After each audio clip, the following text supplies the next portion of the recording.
Today I'm going to share with you a simple setup process that will help you avoid common mistakes that invariably lead to recording errors and slow searching and playback in the system.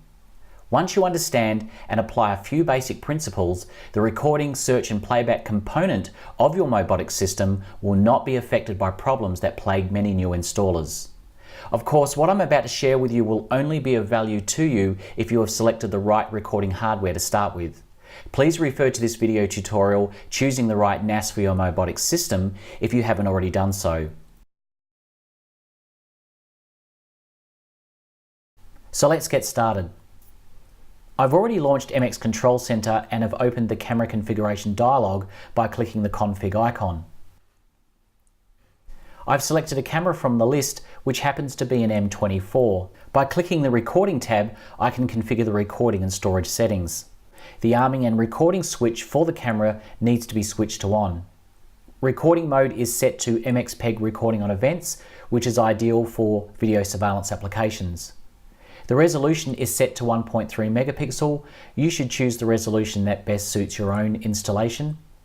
I'll turn the audio to off because in many countries recording audio is not allowed. I'll enable full image recording, which allows you to set up dual streaming, which means the camera can record in high resolution like 1.3 or 3 megapixel resolution, while also streaming live video display at a lower resolution. I placed a tutorial link below to show you how to set up dual streaming. I've already configured event recording based on both video motion detection and MX activity sensor. I'll set the recording frame rate to 6 frames a second. Choose a frame rate setting that suits your own installation.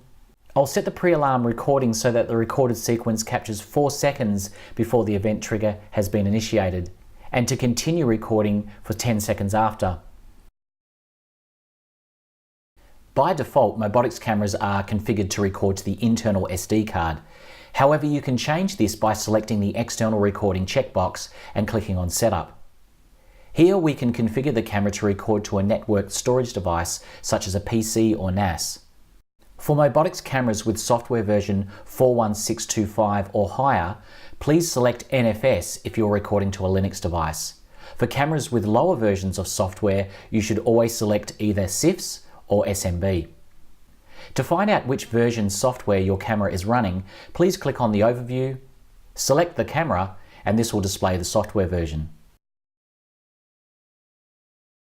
As a side note, because the MOBOTIX cameras are VMS enabled, they can individually write video in a recording database format. This means the cameras can record directly to any type of standard digital storage media. Most cameras can't. Most IP cameras need to record to Windows-based servers with VMS installed.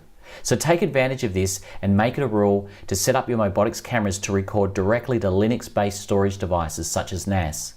Linux is far more robust and offers much higher stability than Windows-based systems. Linux rarely requires rebooting and doesn't need the constant hotfixes and updates inherent with Windows. I'd recommend you only use Windows computers for MX Control Center live viewing display and user and device management. Again, record to Linux devices whenever you can. And where possible, don't use third-party video management and recording software, as these will compromise the MXPEG imaging quality and camera functionality. Just let the cameras record direct to the hard drives. So back to where we were in the external recording dialog, we've selected the storage protocol NFS, and we can now enter the NAS device IP address.